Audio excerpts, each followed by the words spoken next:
예배의 자리에 나온 우리 사랑하는 드림 가족 한 분 한 분, 여러분의 삶에 또 가정에 하나님의 은혜와 평강이 가득하시기를 기도합니다. 어떤 남자가요, 알코올에 중독되어서 비참한 삶을 살고 있었습니다. 어떤 사람이 그의 아내에게 성경책을 한 권 주었는데 그 아내는 그 성경책을 읽다가 하나님을 만나게 되었습니다. 그래서 이 아내는 성경을 통해서 많은 은혜를 받기도 하고 또 위로를 받아서 이 성경책을 보물처럼 여겼습니다. 하지만 남편은 아내의 이런 새로운 신앙에 대해서 비웃기만 하고 또 시비를 걸기도 자주 했습니다. 하루는 남편이 또 이렇게 만취해가지고 집에 돌아와서 성경을 읽고 있는 아내의 손에서 성경을 빼앗아서 보자, 내 성경이 뭐가 될지 하면서 난로 속에 던져버렸습니다. 다음날 아침 일어난 이 남편은 난로 속에 타다 남은 죄를 치우다가 타다 남은 성경 몇 쪽을 보게 되었습니다. 그중 마태복음 24장 35절에 있는 예수님의 말씀이 눈에 들어왔습니다. 마태복음 24장 35절 보겠습니다. 천지는 없어질지언정 내 말은 없어지지 아니하리라. 이 구절을 읽고 그는 깜짝 놀랐습니다. 성령님께서 이 말씀을 사용하신 것입니다. 그는 이 말씀을 통해서 자신의 죄를 깨닫게 되었고 결국 그의 영혼은 구원을 얻게 되었습니다. 그렇습니다. 하나님의 말씀은 영원하며 어떤 상황에서도 없어지지 않습니다. 그 말씀은 오늘도 살아있어서 역사하는 말씀입니다. 이 하나님의 말씀은 우리의 영혼을 살리는 능력 있는 말씀입니다. 오늘은 어떻게 해야 이런 하나님의 말씀이 나를 부흥케 하는지를 함께 생각해 보려고 합니다. 종교개혁주일이 지났지만요, 종교개혁의 슬로건을 생각해 보면 오직 믿음 또 오직 말씀입니다. 이 슬로건이 나온 것은 루터가 살았던 그 당시가 종교적으로 암흑시대와 같았기 때문입니다.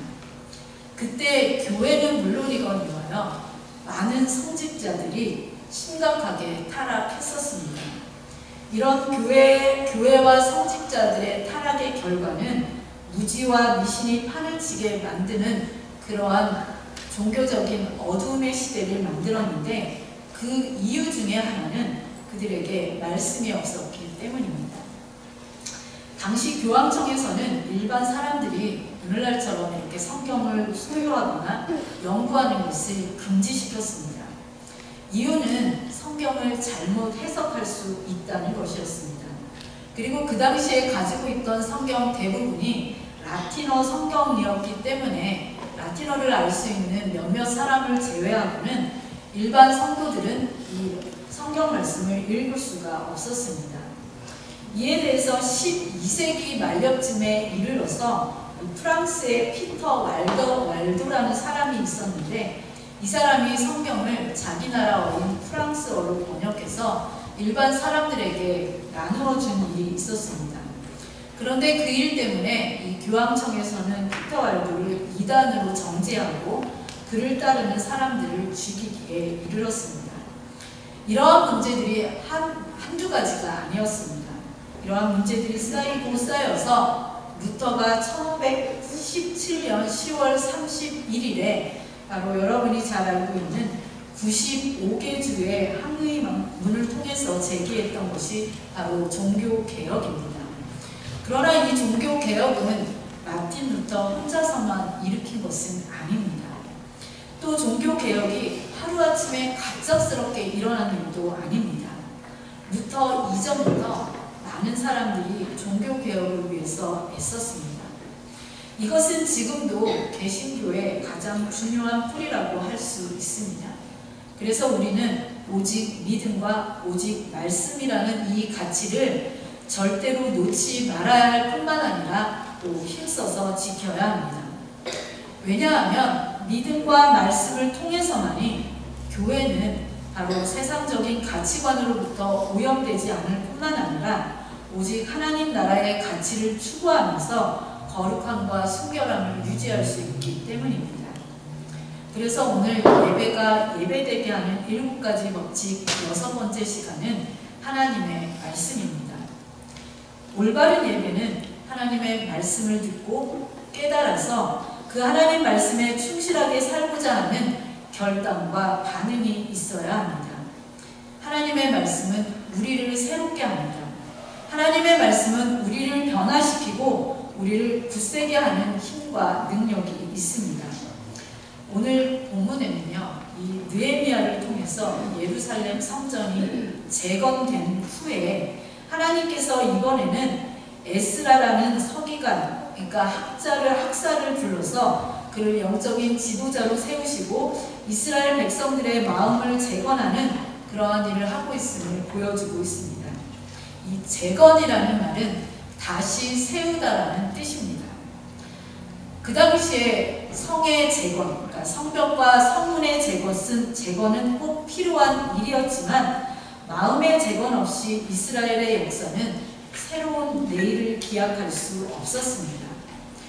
우리는 통상적으로 이런 마음의 재건, 마음을 다시 세우는 것을 가리켜서 부흥이라고 일컫습니다. 예루살렘 수문학 광장에서 일어났던 부흥은 바로 말씀으로 말미암는 부흥이었습니다. 이 시대 이 땅에서 오늘을 사는 우리에게도 무엇보다 이런 말씀의 부흥이 필요로 한 줄로 믿습니다. 그렇다면 우리에게 꼭 있어야 할 이 말씀의 부흥을 위해서 우리가 할 일은 무엇인지 2가지만 살펴보도록 하겠습니다.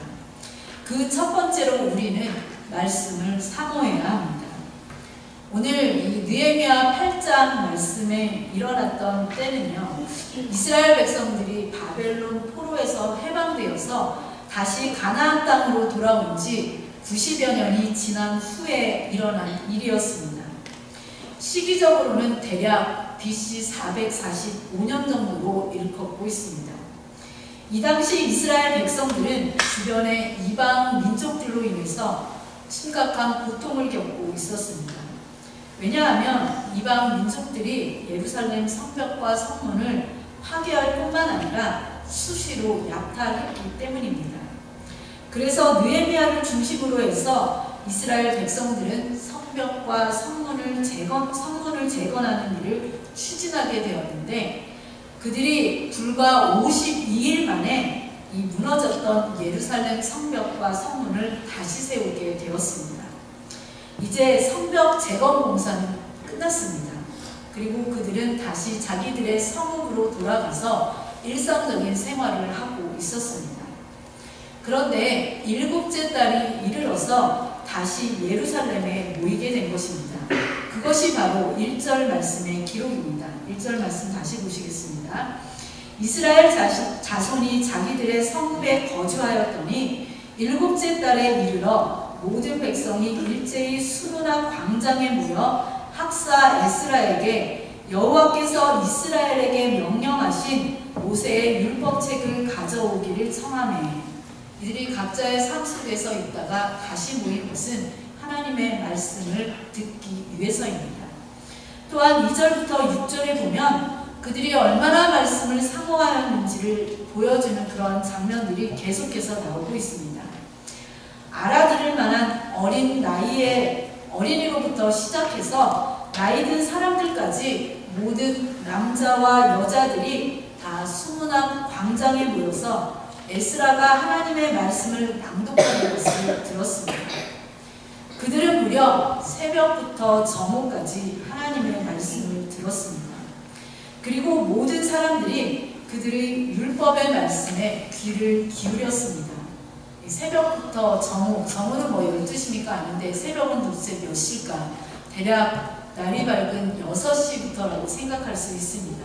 그래서 시간이 한 6시간, 7시간 정도 이 정도가 아니었을까 생각이 되는데 그 이른 시간에 나이 어린 어린이부터 나이 많은 노인에 이르기까지 함께 모인 것도 대단한 일인데 긴 시간 동안 그들은 오직 하나님의 말씀을 듣는 일에 집중했습니다.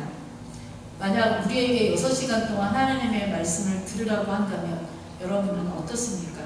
아마 졸 수도 있고 시계를 자꾸 보면서 지루해하지 않을까 이런 생각이 듭니다. 그런데 이스라엘 백성들이 6시간가량이나 하나님 말씀에 귀를 기울였다는 사실은 그들이 그만큼 하나님의 말씀을 얼마나 사모했는지를 잘 보여주는 그러한 장면입니다. 그뿐만이 아니었습니다. 5, 6절에 보면 그들은 에스라가 말씀을 읽기 위해서 책을 폈을 때에 모두 다 자리에서 일어섰습니다. 그리고 에스라가 하나님을 송축할 때에 그들은 손을 들고서 아멘 아멘 화답하면서 몸을 굽히고 얼굴을 땅에 대고 엎드려서 하나님께 경배를 드렸습니다. 이것은 그들이 하나님의 말씀을 사모했을 뿐만 아니라 그 말씀 앞에서 경외하는 마음을 가졌다는 사실을 보여주고 있습니다. 오늘 이 말씀을 근거로 해서요, 오늘날의 어떠한 교회들은 하나님의 말씀을 봉독하는 성경 봉독 시간에 다 자리에서 모든 성도들이 일어나고, 그래서 말씀을 듣고 그 말씀이 끝나면 아멘으로 화답하고 자리에 앉는 그러한 순서를 가지는 교회들도 있습니다. 저는 오늘 이 말씀을 준비하면서 제 자신은 하나님의 말씀을 얼마나 사모하고 있는지 돌아보게 되었습니다. 지금까지 전 세계에서 가장 많이 팔린 책은 어떤 책일까요? 바로 성경책입니다. 양피지에 글자를 기록하던 시절부터 바로 이 종이가 등장하고 대량의 인쇄가 가능해진 지금까지 성경은 언제나 베스트셀러 1위였습니다. 그러나 또 역설적으로요, 사람들이 가장 잘 읽지 않는 책 중에 하나가 바로 성경입니다.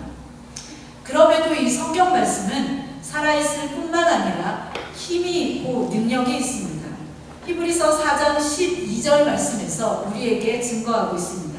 우리 히브리서 4장 12절 말씀은 함께 읽도록 하겠습니다. 시작. 하나님의 말씀은 살아있고 활력이 있어 좌우의 날선 어떤 검보다도 예리하여 혼과 영과 및 관절과 골수를 찔러 쪼개기까지 하며 또 마음의 생각과 뜻을 판단하니. 아멘. 하나님의 말씀은 이러한 능력이 있는 줄로 믿습니다. 이 말씀은 성경이 단순한 책이 아니라 말씀 가운데 바로 하나님의 능력으로, 하나님이 능력으로 역사한다는 그 사실을 보여주고 있습니다. 그래서 성경을 통해서 살아계신 하나님을 만나고 또 이 성경을 통해서 삶이 변화된 사람들이 얼마나 많은지 오늘도 계속해서 간증이 넘치고 있습니다. 성경이 이런 책이라고 한다면 우리는 무엇보다도 이 하나님 말씀을 더욱더 사모하고 또 그러한 마음으로 이 말씀을 대해야 할 것입니다. 하나님의 말씀을 사모했던 사람 중에요, 미국의 백화점 왕으로 불리웠던 존 워너 메이커라는 사람이 있습니다. 여러분이 아마 들어보셨을 수도 있을 것 같은데, 그는 백화점 사업으로도 성공을 했을 뿐만 아니라요, 최신부 장관을 역임했을 때 매주 워싱턴에서 필라델피아까지 기차를 타고요, 자신의 그 교회에 가서 주일학교 교사직을 충실하게 감당했던 그러한 믿음의 사람으로도 잘 알려져 있습니다. 그가 10살이 되었을 때요, 성경책이 너무나 갖고 싶었다고 합니다. 그 당시 성경책 한 권에요, $2 75센트였다고 하는데 지금 $2 75센트 작은 돈입니다. 별거 아닌 돈입니다. 그런데 이 워너 메이커가 살았던 1800년대, 1900년대 당시는 $2 75센트가 적지 않은 돈이었습니다. 더구나 10살 된 이 워너 메이커에게 이 $2 75센트는 상당히 큰 돈이었습니다. 이 당시 워너 메이커가 저축해서 가지고 있던 돈이요, 37센트였다고 합니다. 아마 우리 교회학교 친구들 중에도 37센트 이상은 다 가지고 있을 것 같은데 37센트였는데 성경을 사기에는 너무나 턱없이 부족한 그러한 액수였습니다. 그러나 그는 성경책이 너무 갖고 싶어서 먼저 37센트만 내고서 성경책을 구입한 다음에 1년 반 동안 아버지가 운영하는 벽돌 공장에서 아르바이트를 해서요, 나머지 책값을 갚았다고 합니다. 나중에 이 워너 메이커가요, 84세가 되었던 1921년에요. 사업가로서 60주년을 맞는 기념 행사를 가졌는데, 그때 어떠한 기자가 워너메이커에게 이렇게 질문을 던졌습니다. 회장님께서 지금까지 투자하신 것 중에서 가장 성공적인 투자는 무엇이었습니까? 그러자 이 워너메이커가 기자에게 이렇게 대답했습니다. 내가 10살 때에 최고의 투자를 한 적이 있습니다. 그때 나는 $2 75센트를 주고 예쁜 가죽 성경 한 권을 구입했는데 그것이 내 인생에서 가장 위대한 투자였습니다. 왜냐하면 그 성경이 오늘의 나를 있게 만들었기 때문입니다. 사랑하는 여러분, 워너 메이커처럼 축복된 인생이 되기를 원한다면 하나님의 말씀을 사모하십시오. 그리고 하나님의 말씀을 읽고 묵상하는 일에 여러분의 시간과 정성을 투자하시기 바랍니다. 세상에 이보다 더 귀한 투자는 없습니다. 왜냐하면 이 하나님의 말씀이 우리의 삶을 변화시키고 능력으로 역사하기 때문입니다. 따라서 여러분이 성경책을 집에다가 잘 모셔뒀다가 주일만 되면 갖고 오는 것이 아니라 우리가 하나님의 말씀을 날마다 사모하고 이 말씀을 영의 양식으로 삼는다면 그런 사람은 성공한 인생을 살 수 있는 사람입니다. 우리 모두가 그런 인생을 살 수 있기를 소망합니다. 두 번째로 우리는 하나님의 말씀의 깨달음을 내 것으로 삼아야 합니다. 7절, 8절 말씀에 이런 구절이 기록되어 있습니다. 7절 말씀은 제가 읽고 8절 말씀은 여러분이 읽겠습니다. 예수아와 바니와 세레바와 야민과 아굽과 사부대와 호디아와 마아세와와 그리다와 아사랴와 요사박과 하남과 블라야와 레이 사람들은 백성이 제자리에 서 있는 동안 그들에게 율법을 깨닫게 하였는데 하나님의 율법을 잘못하고 그들을 행사하여 백성에게 그 나누는 것을 깨닫게. 네, 여기에 보면 많은 사람들의 이름이 소개되고 있습니다. 그런데 이 사람들은 레위 지파 사람들로서요, 하나님의 말씀을 잘 아는 사람들이었습니다. 그들은 에스라를 도와서 사람들에게 말씀의 뜻을 깨닫게 해주었습니다. 9절 상반절에 보면 이스라엘 백성들이 하나님의 말씀을 듣고 난 다음에 그들의 반응을 보여주고 있습니다. 그들은 모두 다 울었다라고 기록되어 있습니다. 그들이 운 것은 말씀을 통해서 자신의 죄를 깨달았기 때문입니다. 전에는 말씀대로 살지 못해도 무엇을 잘못하고 있는지를 알지 못했는데 말씀을 통해서 그들은 자신들의 허물과 죄를 깨닫게 된 것입니다. 말씀을 통해서 그들은 왜 이스라엘 나라가 멸망하게 되었는지, 그동안 왜 자신들이 바벨론 땅에서 포로의 신분으로서 고단한 삶을 살 수밖에 없었는지를 비로소 깨닫게 된 것입니다. 이처럼 말씀은 우리의 죄와 허물을 깨닫게 해주는 거울과 같은 역할을 합니다. 그래서 하나님의 말씀을 가까이 하면 할수록 그 말씀을 통해서 우리의 죄된 모습을 발견하게 되고, 그래서 우리는 하나님 앞에 늘 회개하면서 정결한 모습으로 살아가게 됩니다. 그러나 그것이 전부가 아니었습니다.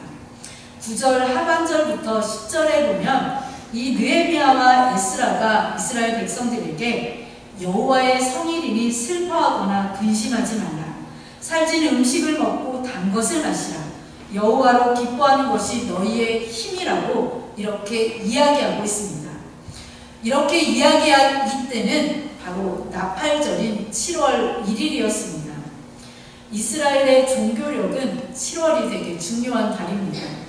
이 달은 이스라엘의 유대력으로, 그러니까 우리가 가지고 있는 7월이 아닙니다. 이스라엘의 유대력으로 1월에 해당하는 달입니다. 새로운 달이 시작하는 달인데 이 달에는 나팔절이 1일에 있고 속죄일이 10일에 있습니다. 그리고 초막절이 7월 15일에 있는 등 중요한 절기들이 이 7월 한 달 동안에 집중적으로 모여 있습니다. 특별히 특별히 이 나팔절은 새해를 주신 하나님께 감사하고 기뻐하는 그러한 의미로 지키는 절기입니다. 여기에서 나오는 여호와의 성일, 여호와의 성일이라는 말을 우리가 생각해 보아야 하는데, 이날은 여호와에 속한 거룩한 날이라는 뜻입니다. 하나님의 율법을 듣고 나니까 자신들의 죄가 깨달아지고, 그래서 자신들이 얼마나 죄인인지를 깨달아서 슬퍼하면서 애통해하지만 속상한 마음이 있었지만, 그날의 주인공은 이스라엘 백성이 아니라 하나님이심을 인하여 기뻐하면서 행복해하고 즐거워하라고 그렇게 느헤미야가, 에스라가 말한 것입니다. 이 말에 대한 이스라엘 백성들의 모습이 바로 12절에 기록되어 있습니다. 우리 12절 말씀도 함께 읽어보도록 하겠습니다. 시작. 모든 백성이 곧 가서 먹고 마시며 나누어주고 크게 즐거워하니 이는 그들이 그 읽어 들려준 말을 밝히 압니다. 이스라엘 백성들은요, 하나님의 말씀을 들을 때에 죄를 깨닫고 울었습니다. 뿐만 아니라 그들은 하나님의 거룩한 날임을 감사하면서 기뻐하였습니다. 이렇게 말씀을 통해서 눈물을 흘리게 되고 기쁨을 느끼게 되는 것은 말씀을 깨달았을 때 우리 안에서 나타나는 자연스러운 반응입니다. 저는 그들이 하나님의 말씀을 깨달았다는 이 사실에 대해서 하나님의 말씀을 자기의 것으로 삼았다, 이러한 표현으로 바꾸어서 설명할 수 있을 것 같습니다.